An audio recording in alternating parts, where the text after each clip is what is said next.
Hello, it's Ruby and welcome back to another vlogmas video. It's pouring with rain today, which is wonderful, and I'm going up to Oxford. Somehow I've been invited to speak at the World Leader Summit today, which is absolutely terrifying. And I don't know why I've been invited, but I'm very much looking forward to it. This is the rain for reference. Oh my gosh, how beautiful. It's been pouring with rain all morning. If I don't leave, I will miss my train, so let's go. I'm also staying the night, which will be fun.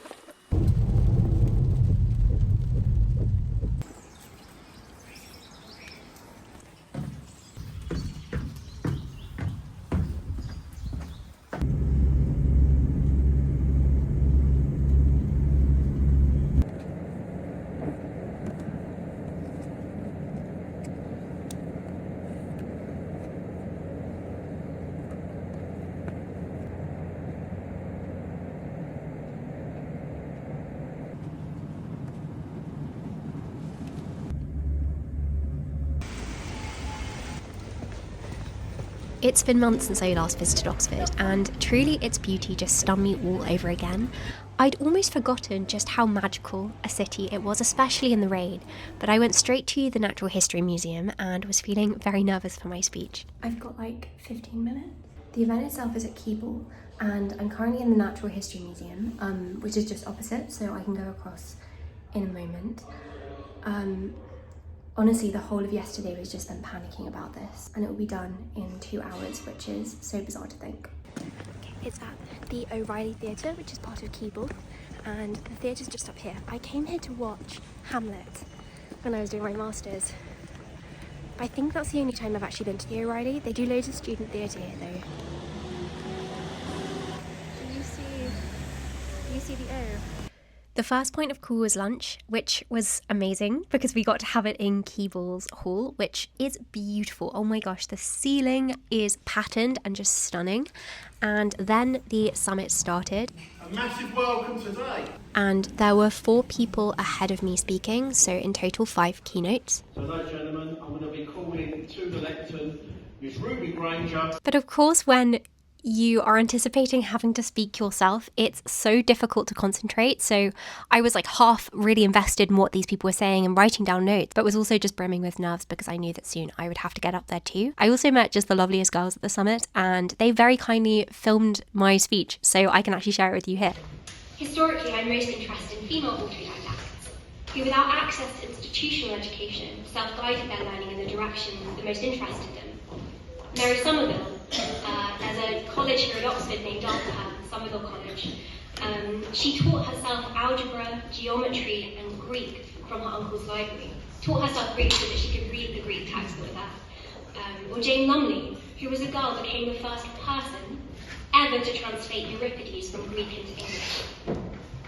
Learning here is the end point in itself. The very existence of these historic figures reminds us that we are curious creatures. Albert Einstein famously said, "I'm neither especially clever nor especially gifted. I'm only passionately curious." And fascinatingly, it is with the proliferation of AI and digital media that the autodidact has been trending online through the so-called personal curriculum, an online phenomenon which works as an antidote to exam-based learning.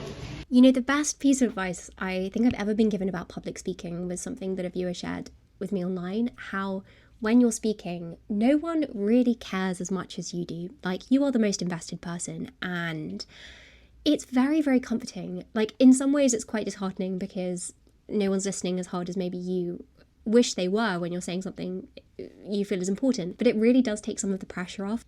After the speeches, there was an award ceremony, and it was so incredible to kind of really, I guess, like, kind of get a sense of the people that were in the room, that were people from who worked in like engineering, in medicine, in fashion, people who had flown from all over the world. Like, I met people who'd flown from India, from Poland to be here at this event, and it was incredible to have so many people who were acting with such intention and such purpose.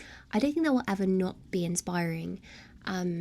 There's something so joyful and so wonderful about hearing people talk about the things that they care about, and essentially that's what I got to hear today, and I feel very lucky for that. And I feel so lucky to kind of have learnt about so much of the incredible work that people are doing. Like, it's just the most inspiring thing.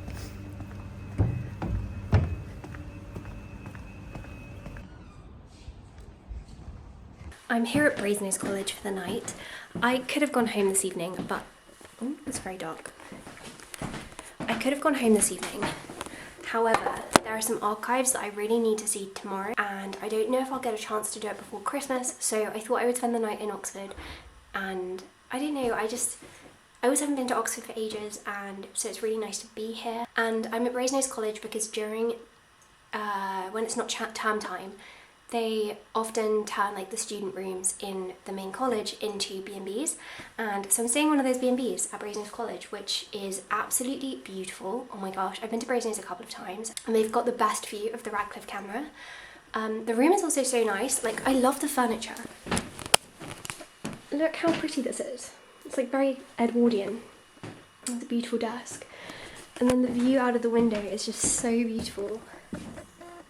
Like, look at the quad. I'm so tired as well after the conference summit. I did very much feel the imposter syndrome today, but I didn't edit the speech, which is always the biggest win for me because I tend to do that. But I'm getting a bit better at not editing while I'm speaking because it's a horrible habit to have.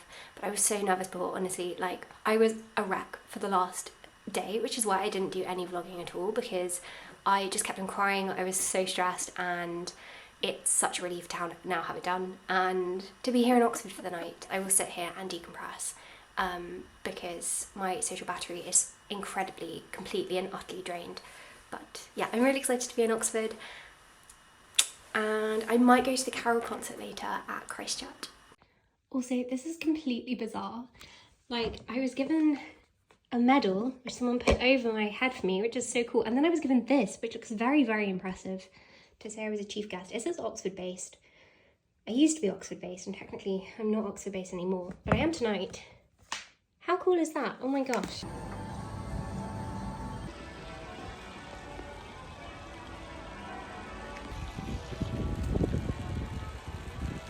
I'm here now for the Friends of Christ Church Carol concert, which just so happened to be this evening, which I'm really excited for. The Carol concert was absolutely glorious. I've wanted to go to a concert at Christ Church for a couple of years now, and it was everything I hoped it would be. So moving. Oh my goodness, the choir is just exceptional.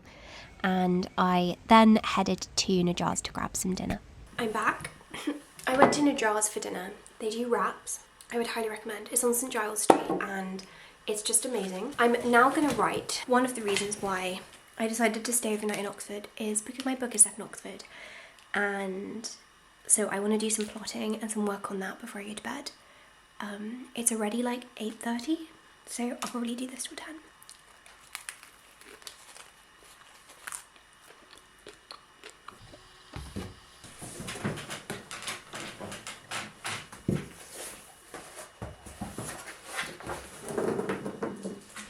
Here in short, I was writing a brief updated synopsis for when I write draft 4 of my book, because it's very helpful to have a structural plan in place.